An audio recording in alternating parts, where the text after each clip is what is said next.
और अब आपको सीधा लोकसभा लिए चलते हैं, जहां वक्फ संशोधन विधेयक पे इस वक्त चर्चा हो रही है।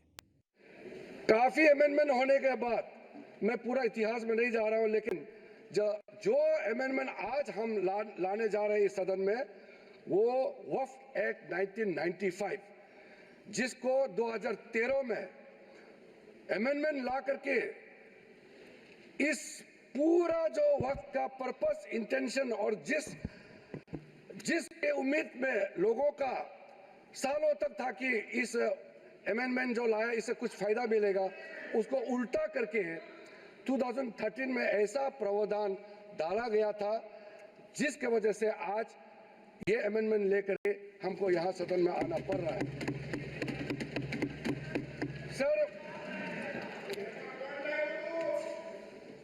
1995 का वक्फ अमेंडमेंट एक्ट में जो भी प्रावधान लाया गया था, उसको कई लोगों ने अलग अलग तरीके से उसका असेसमेंट किया, उसको देखा है कि वाकई 1995 का वक्फ अमेंडमेंट बिल क्या ठीक है, काफी है, जिस पर्पस के लाया गया वो सर्व कर रहे हैं। कई कमेटियां, कई लोगों ने इसका पूरा एनालिसिस किया है सर, मैं उसका आपके सामने में अभी रखूंगा, लेकिन ये पाया गया है कि 1995 का वक्फ अमेंडमेंट एक्ट ये बिल्कुल असक्षम रहा है और जिस पर्पस के लिए एक्ट लाया गया है वो पर्पस सर्व नहीं हो रहे थे और कई गलतियां, कई खामियां इसमें पाया गया है। उसके लिए कुछ कदम उठाया गया है।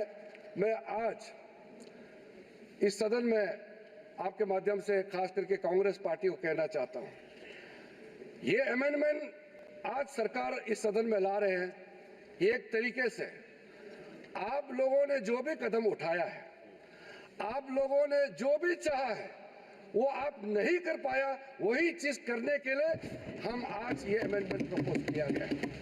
अब जब मैं इसका विवरण दूंगा तो आप बिल्कुल सहमत होगा मैं जो आपके सामने में बात रख रहा हूं।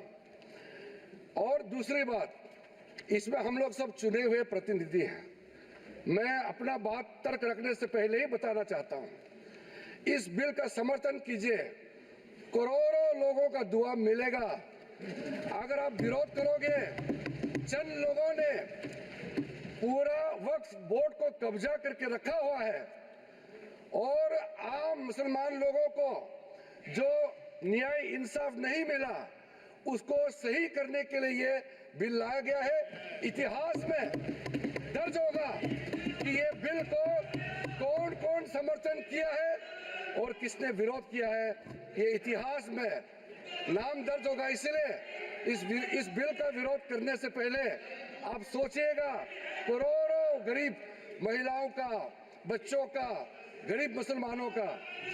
सर, सबसे पहले मैं सर जो खामियां ये 2014 से लेकर के आज तक ये 1995 अमेंडमेंट एक्ट के बारे में मैं सिर्फ नहीं कह रहा हूं, हमसे पहले कांग्रेस के जमाने में भी कई यहाँ इस मुद्दे को लेकर के कमेटियां और अलग अलग जगह में इसका विवरण किया गया है। सबसे पहले सर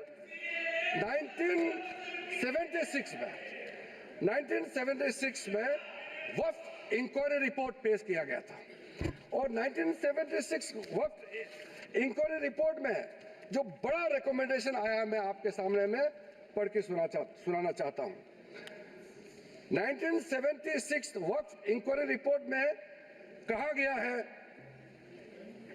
सारा वक्फ बोर्ड्स जो है मुतवालिस के कब्जे में चले गए हैं, उसको डिसिप्लिन करने के लिए प्रॉपर कदम उठाया जाना चाहिए।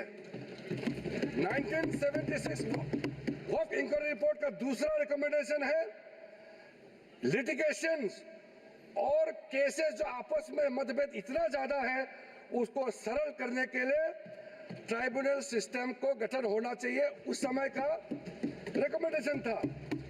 फिर उसने तीसरे पॉइंट ये कहा कि ऑडिट और अकाउंट्स वक्फ बोर्ड में ऑडिट और अकाउंट्स का तरीका प्रॉपर नहीं है, उसका पूरा प्रबंधन होना चाहिए, ये उस समय का रिपोर्ट में कहा गया है। और आखिरी में it recommended the reforms in the category of waqf al aulad, बच्चों के लिए जो हम वक्फ देते हैं उसको सुधार लाना चाहिए, ये 1976 का रिपोर्ट में कहा गया है। उसके बाद सर, जो हम आज थोड़ा विस्तार में जिसको मैं बताना चाहता हूं, दो कमेटियों के बारे में। ये दो कमेटी कांग्रेस के समय में ही बनाया गया था। सबसे पहले high level committee under justice Rajendra Sachar, ये सर 9 मार्च 2005 में गठन किया गया था। यूपीए का सरकार आ चुके थे और ये स्पेसिफिक मुसलमानों के लिए, उनके वेलफेयर के लिए ये गठन हुआ। और सच्चर कमेटी का जो रिपोर्ट है ये हम सब मालूम है, मैं सिर्फ रेलेवेंट पोर्शन आज इस सदन में बताना चाहता हूं। सच्चर कमेटी का जो पहला रिकमेंडेशन है, इसमें कहा गया है एनुअल इनकम जितना वक्फ बोर्ड का प्रॉपर्टीज है 4.9 लाख रजिस्टर्ड वक्फ प्रॉपर्टीज, ये सिर्फ 163 करोड़ ही आमदनी जनरेट होता है। ये किसी भी रूप से जस्टिफाई नहीं किया जा सकता है और इसको एफिशिएंट तरीके से, मार्केट तरीके से, जिस तरीके से मैनेज होना चाहिए सारा वक्फ प्रॉपर्टी को, अगर सही माने में उस समय उन्होंने कहा, उस सच्चर कमेटी ने, तो उस समय 12,000 करोड़ रुपया पर एनम मिलता है और उस समय जनरेट हो रहा था 162 करोड़। लेकिन मैं साथ साथ ये भी कहना चाहता हूं, क्योंकि वो कमेटी की रिपोर्ट है और मैं माइनॉरिटी अफेयर्स का मंत्री होने के नाते जो हम लोगों ने स्टडी किया है,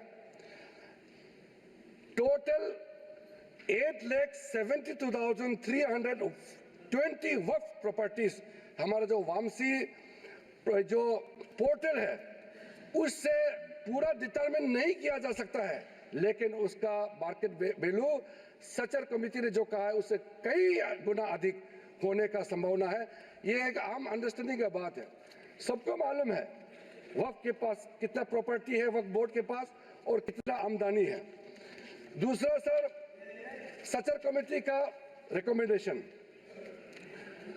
सच्चर कमेटी ने, आप यूपीए का समय में ही आपने कमेटी का रिपोर्ट एक्सेप्ट किया, उसमें कहा गया कि अभी जो मौजूदा वक्फ बोर्ड है उसको ब्रॉड बेस किया जाना चाहिए।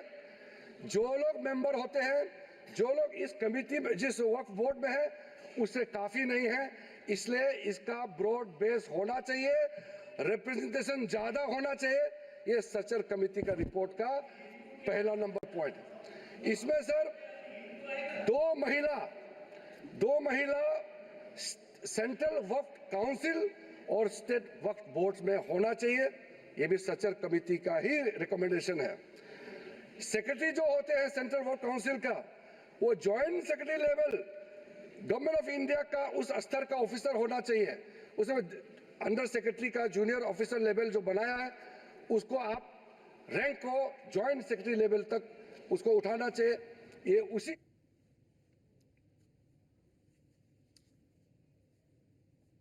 और यहाँ एक छोटे से ब्रेक के लिए रुकेंगे, ब्रेक के उस पार कुछ और खबरें।